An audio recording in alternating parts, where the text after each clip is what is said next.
बेरोजगारी की शरह 8% तक बढ़ चुकी है। गवर्नमेंट के इदारे क्या कर रहे हैं?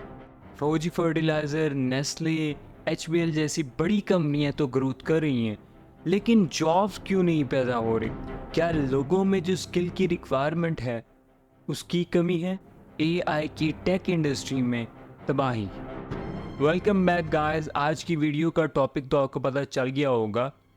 आप जल्दी से काइंडली सब्सक्राइब का बटन दबा दें, प्लस बेल आइकन दबा दें ताकि आप आने वाली वीडियो से बाखबर रहें। आप पूरी वीडियो देखिएगा और अपनी राय का इजहार एंड पे लाजमी कीजिएगा, हमें इंतज़ार रहेगा।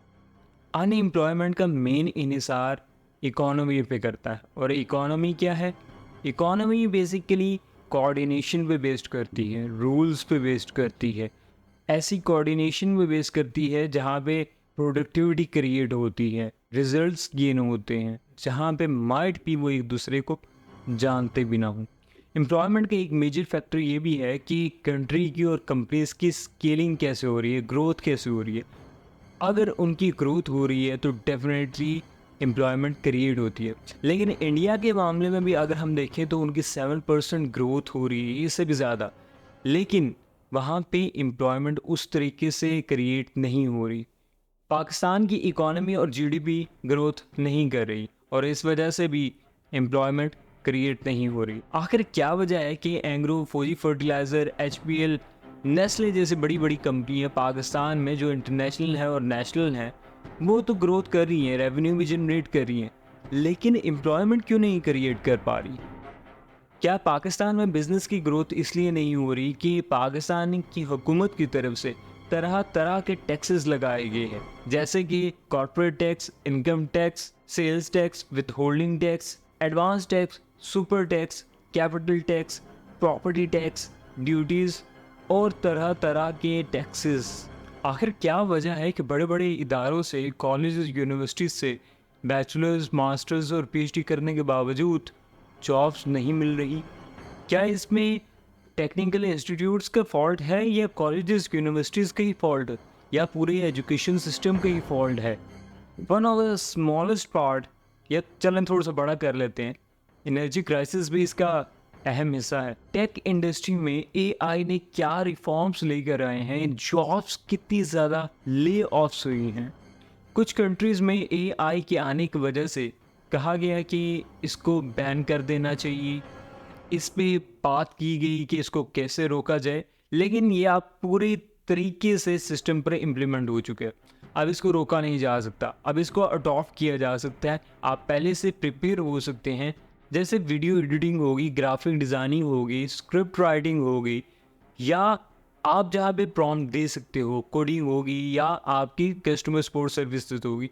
तो एआई ने इसको टोटली रेवोल्यूशनलाइज कर दिया है, इसको बहुत ज़्यादा इफेक्ट किया है, और इसी तरह कई ज़्यादा इंडस्ट्रीज़ को इफेक्ट किया। नंबर 1, सबसे पहले अनएम्प्लॉयमेंट होने की वजह से लोग फॉरेन कंट्रीज़ में अपॉर्चुनिटीज़ ढूंढने जाते हैं, जिसकी वजह से आपका मेजर ब्रेन ड्रेन होता है, और आप वही एक्सपेंस दोबारा लगाकर स्किल्स को, रिसोर्सेज को इंपोर्ट करते हो, जो आपका इकोनॉमिक सिस्टम पे और एक्सपेंसेस पे बहुत ज़्यादा बर्डन डालता है। ऐसे ही क्राइम बढ़ेगा, ड्रग कंजम्पशन बढ़ेगा और सुसाइड भी बढ़ेगा। अब यहाँ पे हम क्या क्या ड्रास्टिक चेंज ला सकते हैं, ये क्या ग्रेजुअली चेंजेस ला सकते हैं, चीज़ों को इम्प्रूव कर सकते हैं? हम सबसे पहले अथॉरिटी के ज़रिए से अपने रूल्स एंड रेगुलेशन को बेहतर करेंगे, ताकि ट्रेडिंग हो, एम्प्लॉयमेंट का मौका मिले, एसएमईज डेवलप हो, एम्पावरमेंट हो और बिजनेसेस डेवलप हो, ताकि उनकी स्केलिंग हो, ग्रोथ हो, एम्प्लॉयमेंट की अपॉर्चुनिटीज़ डेवलप हो। इस पर सबसे पहले चीज़ें जो इम्प्रूव करने वाली हैं वो हम डिस्कस कर लेते हैं कि इसको कैसे बेहतरी की तरफ लेके जाया जा सकता है। जो हमारी अथॉरिटीज़ हैं, इसमें जितने भी रूल्स एंड रेगुलेशन हैं, चाहे वो टैक्सेस के हवाले से हो, ग्रोथ एंड एम्पावरमेंट के हवाले से हो, बिजनेसेस की, तो ये इसमें थोड़ी सी स्ट्रिक्टनेस जो है वो थोड़ी सी कम करनी होगी। देन एसएमईज जो हैं, प्लस जो जितने भी एंटरप्राइजेज हैं, ये बिजनेसेस हैं, उनको एम्पावर करना होगा, उनको इनक्रेज करना होगा, उन पे टैक्सेस जो हैं वो कम से कम करने होंगे, ताकि वो स्केल करें, ग्रोथ करें, ताकि एम्प्लॉयमेंट की अपॉर्चुनिटी डेवलप हो। प्लस हमारा जो एजुकेशन सिस्टम है उसमें मेजर एंड ड्रास्टिक रिफॉर्म्स लेके आने की ज़रूरत है। जो हमारा एजुकेशनल सिस्टम है, चाहे वो स्कूल हो, कॉलेज हो, यूनिवर्सिटीज़ हों, या टेक्निकल इंस्टीट्यूट्स हो, उसमें मेजर और ड्रास्टिक चेंज लाने की ज़रूरत है। हमारा जो स्किल पे फोकस है, इनोवेशन की तरफ फोकस है, वो बहुत कम है। हमने उसकी तरफ फोकस लेके जाना है। हमारी जो स्किल्स की इम्पोर्टमेंट है, मेजर मॉडर्न स्किल्स हों, वो हमें अडॉप्ट करने की ज़रूरत है और आगे अपने ट्रेनिंग इंस्टीट्यूट्स में इम्प्लीमेंट करने की ज़रूरत है। प्लस जो हमारा इकोनॉमिक सिस्टम है उसको डाइवर्सिफाई करने की ज़रूरत है ताकि इक्वालिटी पैदा हो। मुझे तो यकीन है और पुरुमीद हूँ मैं कि अगर हम इन चीज़ों पे इम्प्लीमेंट करें, अनएम्प्लॉयमेंट पे कंट्रोल कर सकते हैं, अनलेस कि वो नेचुरल अनएम्प्लॉयमेंट हो। आप इस हवाले से क्या कहते हैं? अपनी राय कमेंट बॉक्स में ज़रूर शेयर कीजिए। पर्सनल फाइनेंस या बजटिंग के हवाले से आप हेल्प लेना चाहते हैं तो इस वीडियो पे क्लिक करें।